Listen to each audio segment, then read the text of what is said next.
Hey guys, happy Homebrew Wednesday. Today we're going to try out my first Cooper's, the new line of their kits, the first beer I did, which is a Pilsner. We're going to try that out, see what it's like, and we're also going to actually brew one of these due to popular demand. You guys have asked me to do this, so I'm going to quickly brew up one of these kits. Today I've chosen to do the sparkling ale. So I'm going to get myself a beer. Let's go.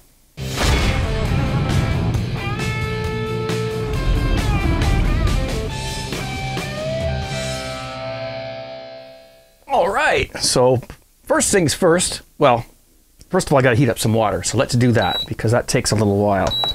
Let's get that going. I love my little induction burner. It's not a very high temperature unit, but it does enough for this kind of thing. Certainly couldn't do an all grain batch on it. And this pot here, I've been using this pot for my entire brewing career for small batches like, or you know, simple batches like this. So it's been with me a long time. Anyway, while that's happening, let's talk about this. This is a frosted up glass because it's so cold. Yeah, it's not very clear, but it's pretty good. I can see through it. I can see the light through it. A little hazy. This is the Cooper's Pilsner, one of their newer line of kits that I brewed a little while ago, and here it is. It's been in the keg for 4 or 5 days. I've been tapping off of it a little bit. And I'll tell you right now, it's a very refreshing beer. Let's give it a whirl.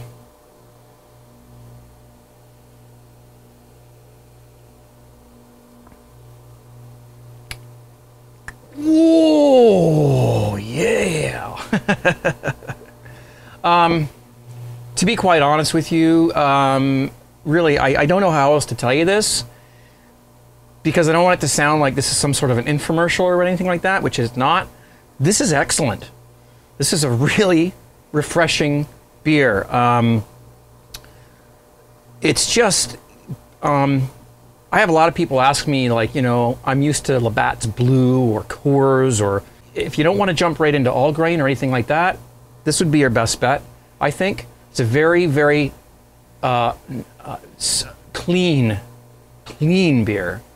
Has a slight, tiny, slight bit of a sort of a sulfur aroma, which is normal because I believe that the yeast they put with this kit, which I did use, is a hybrid yeast. I think it's half Pilsner and half ale and half like lager or Pilsner yeast, lager yeast. So I didn't know how to treat it. I just read the instructions. Now the thing that happens with these kits, they used to put the instructions under the lid. They don't anymore. And I was like freaking out, going, what the hell? I'm getting the instructions with these things, you know? Oh, my money back, you know? But you actually peel, there's a little perforation here, and you peel back the label. I'll show you this. And the instructions are on the inside. Good idea to read them just in case there's something different with that particular style of beer that they want you to do differently. For instance, the European lager, there's instructions for different temperatures and whatnot. So, but I just brewed this, not this, but I brewed this Pilsner at normal, like 70 degrees Fahrenheit, you know, 21 Celsius, and week and a half, 10 days. And I'll tell you something, no word of a lie, if you live in my neighborhood, you're welcome to come by and try this. It's amazing. It's absolutely a really refreshing summer beer, and I'm going to be brewing this a lot. The only thing I found about this is what happens when you tear it off, see? And then the instructions are on the back. So the only thing that happens, though, is that you lose what it is. It says Pilsner under here, but it's not there now because I tore it out. So it's the only complaint I could possibly think of with these new line of beers, is that this is the pale ale one, but it would normally belong under there like that. So you just want to tear this off and keep it. If you're one of those people like me who just sits it on top of the fermenter so you remind yourself what beer it is. Whoops, that's not what that is. Then just, you know, do that. Anyway, so yeah, there's the instructions there, and it is. Let me give it another try. I'm trying to pull out a description here.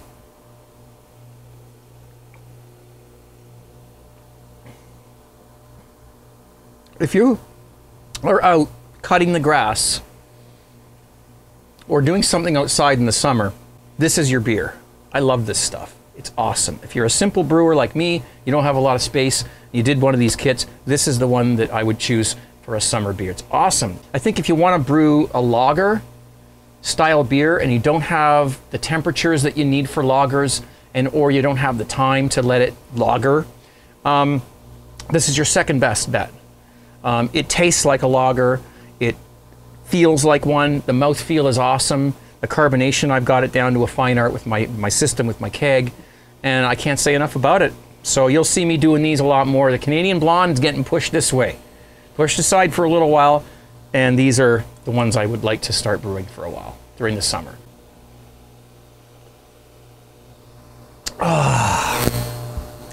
This is not an official brewing video. This is just Homebrew Wednesday, and this is what we're doing. I'm gonna wait for this water to heat up, but in the meantime, let's talk about this. So there's that. There's your yeast.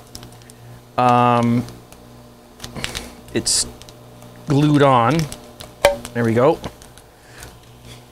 So there's that. This was, I don't know. Yep, the date's good on it, so we're going to use that. Okay. And then the can, what you do, and you sort of have to look for it. There it is right there. Sometimes it's a little hard to get it started. So, you know, since I'm down in my tool shop anyways, you get yourself a little utensil there. And it just sort of comes off. Whoop. Sometimes it rips. Anyway. There it is. Ta-da! One thing I am going to do, though, is I'm going to get something like this, and I'm going to put this in there. I'm going to heat it up with some hot water. So I will do that, and I will come back when this is ready to go, when it's hot enough. Okay. Cheers. Well, while I was standing here waiting for this, I thought, well, I have to sanitize my equipment, so let's go through that. This is just, I'm just trying to show you the most recent way that I brew these kits up. Okay, I can do it all down in my basement with this induction burner, and which does make that noise, by the way. Sorry about that. And I've got some Star San here that I made up earlier.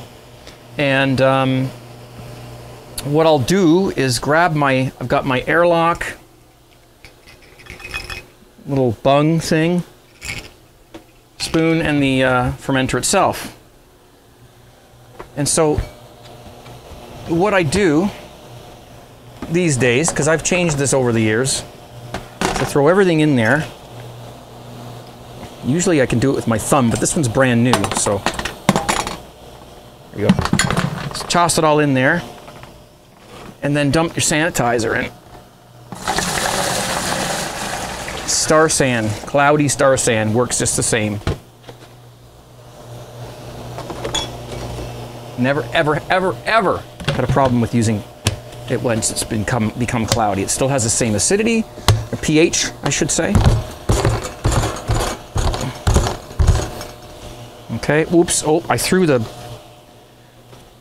bung in there. I need that part. You saw me throw it in there, right? Oh, there it is. It's like losing the soap in the bathtub. Okay, so there we go. Get that on there nice and tight. I usually just put that on there like that, and I just cover the hole with my thumb or something, and then we just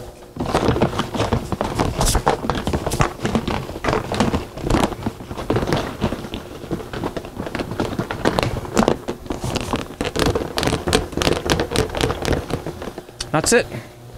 Once the surfaces are covered with Star San, they're going to stay moist for 10 seconds, 30, 60 seconds. And that's all you need. So you don't need to, you know, worry about it. I usually just leave it in there anyways. Whoops, anyways. And I give it a final, a final shake before I work with it. So there we go. I actually found this spoon outside on the grass years ago. It's a metal spoon, and so I use it I washed it, of course, and same with this hat. I found it outside on the grass. I think somebody is sending me stuff down from somewhere and saying, you need this, you need that too. So anyway, I've got my can opener, my scissors, these are all cleaned, and I will sanitize them as well. What else do we have? We have a beer. Oh yes, this needs attention as well. Cheers. Guys, you know what? It's not hard to get really drunk on this stuff, and believe me, I know from experience. It is not a hard thing to do. This is back in the days of makebeer.net. Look at that. That's where I got this from. Cool. Anyway, so there we go. Saying hello to Tom. Hey Tom, how's it going, buddy? So anyway, and the yeast. Now, what I'm trying to do here when I'm doing these things for the first time is try to brew them as close to the instructions as possible.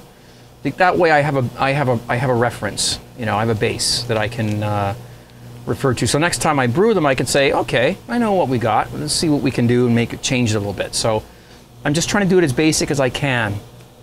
I have changed some of them a little bit. Like for instance, this Pilsner, it called for 1 kilogram of this stuff, dry malt extract, and then I added 300 grams of dextrose, just because. That's what I do.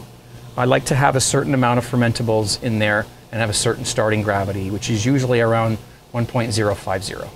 Okay? I don't take my starting gravities anymore because I've been doing this for so long that I know sort of what to do with these things and I know what works. So certainly get yourself a hydrometer and you know, use it if you want to, but I don't, because it's an extra step that I don't need to do for myself. So in this particular kit, it calls for 1.5 kilograms of this stuff. So I've got a few of them here. I had to make sure I had enough. Whoops. Make them, you know, look good. So we're putting 3 of these in, okay? That's 1.5 kilograms. Here's how we do it. What kind of a temperature are we looking at here? What's boiling? Okay, so we got it to a boil. So that'll happen a lot of times, by the way, and it's okay. That spoon falls all the time. So I've taken it off the heat, or I've turned off the heat, which is immediate with these induction burners. And we just have to get rid of all the packaging, so hang on a second.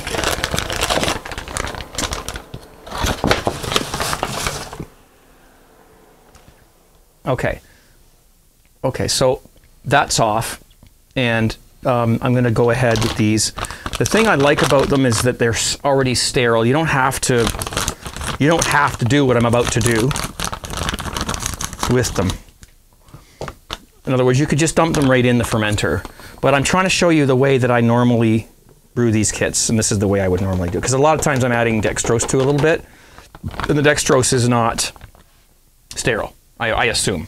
And the reason why I turned off the heat is not because the induction burner is going to burn the bottom. It's because the steam is going to make things get all sticky. But if you're working on the stove, you do want to turn off the burner because you don't want it to burn the bottom of the thing, right? So the pan. This stuff will just go right to the bottom. And actually, this stuff floats, and it looks like rock candy at first. So yes, in she goes. I have actually never used 3 of them before in one brew. I'm cheap. I don't usually do that. But I'm trying to do this as authentically as possible according to their instructions. So, sparkling ale. Oh boy, you guys can't see. I should have brought my GoPro over here, but it just looks like it's all floating on top. So what I'm going to do here is I'm just going to try to stir it in, and trust me, it just looks the way it always does when you work with this dry malt extract. Starting to dissolve. Yep, there it goes. You can turn this back on now. And when I do it this way, it's really not necessary to bring this to the boil. It was boiling, I didn't realize it, but it's not necessary. As long as you pasteurize your dry malt, if you're not using the Coopers, then you're fine. 160 degrees for 10-15 minutes. whatever. It doesn't have to be at the boiling point, but mine was. So, and it looks like we're dissolved. If I was doing an actual official like easy home brewing video, I would have 2 cameras here, but I'm just doing a homebrew Wednesday, so you just trust me, it's all dissolved. It looks fine. You have to have enough water, because that's quite a bit of dry malt, so you have to have enough water to dissolve it, otherwise you'll end up with saturated solution and you'll just end up with rock candy. So I put a little bit more. I put about half a gallon of water in here probably, I guess, something like that, right? That's what I put in. So there. Really, there's not much else to do. You'll see this come together quite easily and quickly. Let's have a beer.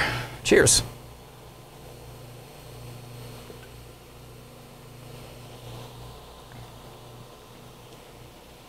If I didn't like this, I wouldn't even be doing it on video. I just pretend it never happened. I do like this a lot. It's good. It's a great summer beer. Okay, so there you go. I'm not one to come on camera and go, ooh, this is terrible. Don't ever buy this. You know, this is awful. Don't do that. I'm not like that. I'm more of a, if it's good, I'll talk about it. If it's not, I won't. That's the way I work. Okay, so if it's really, really horrible, then I might have to mention something, but normally I never had a bad experience with the Cooper's products. So, sorry, get the glue off there. I never have. So, just saying, like, you know, nobody's paying me to do this. I'm just doing it. Just telling you. Told you the story about how I started brewing, and when I started brewing these kits back in 92, 93, 95, something like that. And never looked back. There was no internet, or there was no affiliate programs or anything like that back then. So, yeah. All right, so this is looking good. And I'm going to, normally, if I was adding any dextrose to this, I would bring it closer to the boil. Okay, you got yourself a thermometer and you look, 180 or something like that. And that's probably about where it is anyway. So I can stop that, turn that off, let that spoon fall again, because it probably will. And now, I can't believe how easy this is, but it's this easy. So I've got my fermenter and I've got my sanitizer in there. I'll just give it another shake, just to satisfy all the OCD that I may have in me, and you guys too. If you have it, and then we'll just get that off of there, and we can just drop everything into here because that's where the sanitizer is going to go. Lid, set it there. Everything's covered in it, so we're good. I've done this live on my show on Friday nights a few times. And the thing about that is, if I do it then, there's no cuts. You get to see every second of what goes on. Even if something terrible happens, you'll see it if it's live. But this isn't live, and I'm trying to keep this video shorter, as short as possible without going over time. So, okay. Basically what we're going to do is this. Take that we're done with, so that goes in the sink. Take our wort here that we made from the dry malt.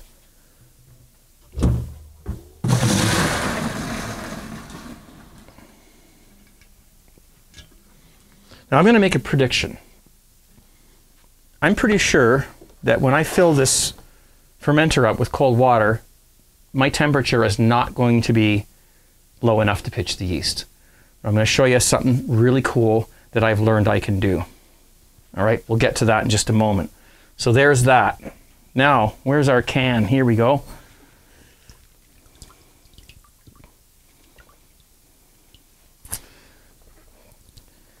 They changed the cans. They changed the top used to be different than the bottom. The top used to have a different lip on it so they could fit the yeast and the instructions in there, but now they're both the same. So you no longer have to open it from the bottom like you used to. So whichever way you want to do it, I just try to, usually now that it's wet, it's easy to get the that stuff off so it doesn't fall into your beer when you're making it. And then I don't have a problem just dumping it into the sanitizer for a second, so that while you're opening it, it's got some sort of a sanitizing going on. Same with that thing.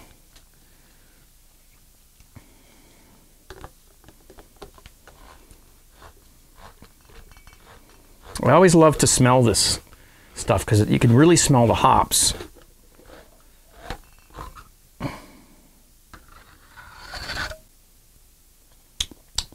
Okay. A lot of hops in there. In this goes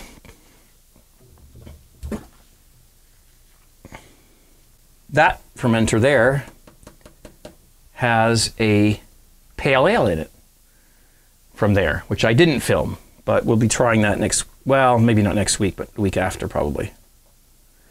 Okay.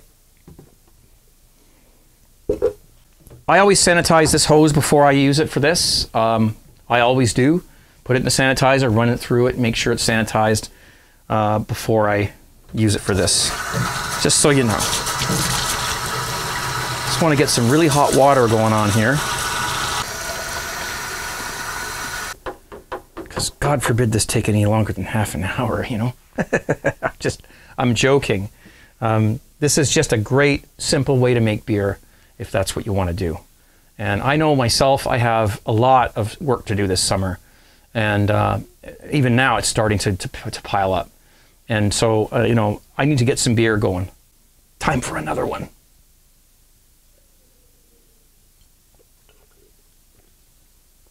I'll get that in a minute. I wasn't going to do any of these kits on video. I figured you guys have seen enough of that, but okay. That's what people want. That's what people are going to get. So I've got to give this a good stir and get everything all dissolved, the malt extract. Excuse me. There's those disgusting burps again. Normally I would cut that out, but I didn't this time, just for you. So, anyway, so everything that needs to be in here is in here. All the malt extract, the can, there's nothing else going in. And we're just going to top it up with the cold water. 20 liters I'm doing this at. I also noticed that some of the cans, on the side of it, it tells you kind of what they recommend you use to add to it. And some of the cans have separate instructions for 23 liters and 20 liters. So if you're like me and you brew 20 liters, some of us have started to brew 20 liters because it fits better in the keg. So I don't know, maybe Cooper's heard that and responded to it by giving us, this one didn't come with that, but it's, some of them do tell you how to brew it to 20 liters instead of 23. And I would recommend you do it 20 liters anyways, because you do get a better, I think you get a better beer. And I've had people, I've told people about that and they've tried it and they come back to me and said, oh, Craig, yeah, dude, it's better. It's just fuller. And you're getting the same bang for your buck because, you know, you're just getting a little bit more alcohol and a lot more flavor. That is done. Now, the magic moment. What happens with temperature? No, I'm not even going to look at the thermometer. That's way too warm. I can't pitch the yeast in there. So, I've got this absolutely amazing wort chiller here, and you wouldn't think that you would use a wort chiller when you're brewing these simple beer kits, but you know what? This thing, because it's so low profile and compact, it's called the Cobra. And this is from, I'll put the link in the bottom of the screen and in the description. These guys have it down. I just put it in here.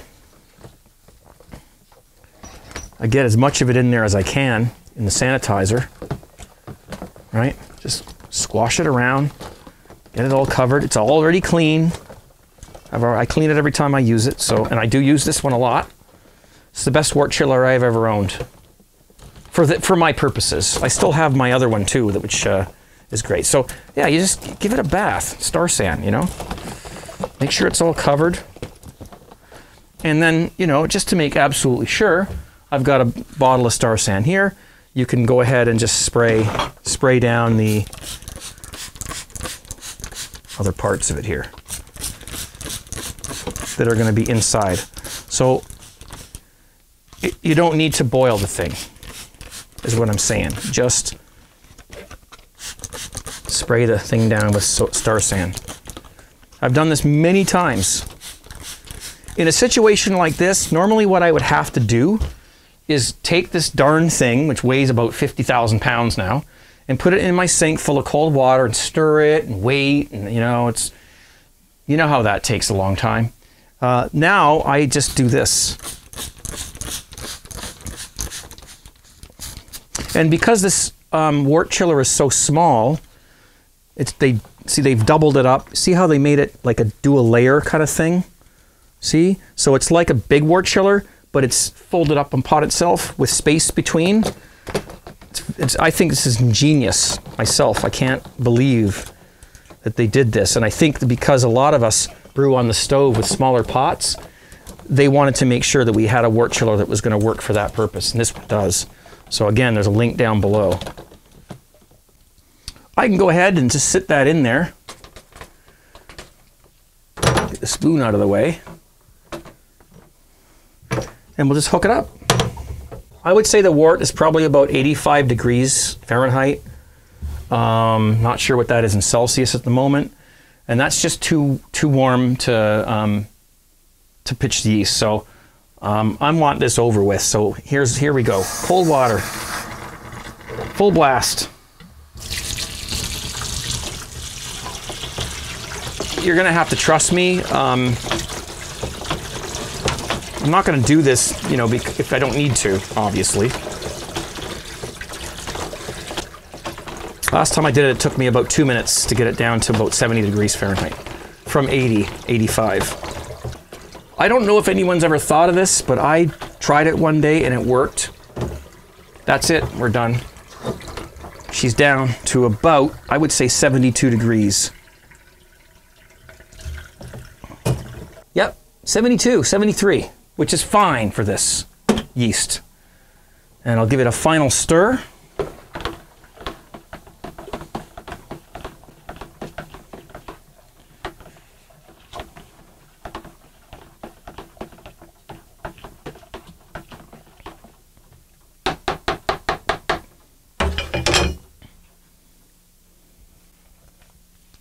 Yeast goes in there, scissors go in there. And I'm going to get myself a beer. I'll be right back. Cheers.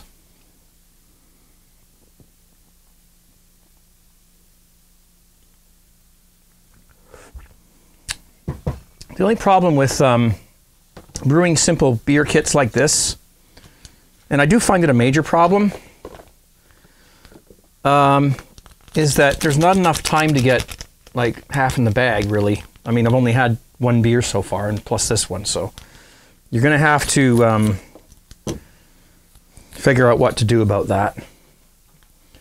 Sprinkle that right on there. And no, I don't stir it in. Where'd my lid go? There it is. I try to get all the Star San off the lid before I put it on because I don't want the Star San fall straight onto the yeast because I don't know what will happen. So just make sure that's just me. I don't know if that's a problem or not, but anyway, that's it. Snap that on. But that's what we've got. And then of course the airlock. Trying to find all the parts. And that's this week's Homebrew Wednesday. I'm going to come back, put this together, and I'll put water in it and stuff, and I'll come back and we'll do a final, you know, roundup of conclusion, I guess, of this stuff here. Beer made. That's it. Done. I'll probably put a heat belt on it because it's a little cool down here in the basement. I'll decide that later when, you know, when I see what the temperature ends up being. But very little cleanup. Gonna rinse out my pot, my spoon, rinse off my wort chiller, put everything back where it belongs, and my brew day is done. Am I saying that this is better than any other method of brewing? Absolutely not. All right, it's an alternative. It's a choice that everyone should have when they brew their beer. Do they want to do a longer brew day and do grains and stuff and hops? Then do that. If they want to do simple beer brewing kits and save some money on beer when it's expensive like it is here, then do that. And nobody should have anything to say about it except you. It's your beer, and it's your brew day. So that's it. I'm enjoying this. One last thing before I go. 17brewcrew.com has a little bit of a brewing thing going on where they are, what we're doing is we want to make a 17 Brew Crew beer. We've done this before. Actually, I haven't really been involved in them a lot, but this time I am. And we were deciding, you know, which kind of beer we want to make. There's 3 different types. So if you want to go on and participate in that, that would be great. Because basically what it means is that when the beer comes out, when you finally get the recipe, that you're going to be part of it. If you're part of the voting process and the deciding what goes into the beer and, you know, all this kind of stuff, then when the recipe is finally finished, you know that you were part of it. And that's cool. So right now we're at the stage where we're just deciding which type of beer to make. So go to 17brewcrew.com, and if you're not a member of the 17 Brew Crew, this is a great reason to become one so that you can participate in this and become part of it. It's really cool. And then, you know, afterwards you get to actually brew the beer, and then everyone gets to compare notes. And if you want to send beers around to each other and see how everyone's beer turned out, that's completely up to you. That's SJ Pour material. I'm not going to organize that. And I also have new shirts coming out very soon because it's my 10-year anniversary here on YouTube coming up like within the next 2 weeks. So I'll be announcing something of that nature when that time comes. In the meantime, I think I've eaten up enough of your time. Got a great beer brewing over here. Got a great beer brewing over there. I got wine brewing there. I got wine sitting over here. I got some wine sitting over here. I mean, we're just loaded with great stuff over here in the CraigTube Brewing Dungeon. So thanks a lot for watching, guys, and happy brewing. Enjoy yourself. That's the main thing. And be safe. Okay, see you soon. Cheers.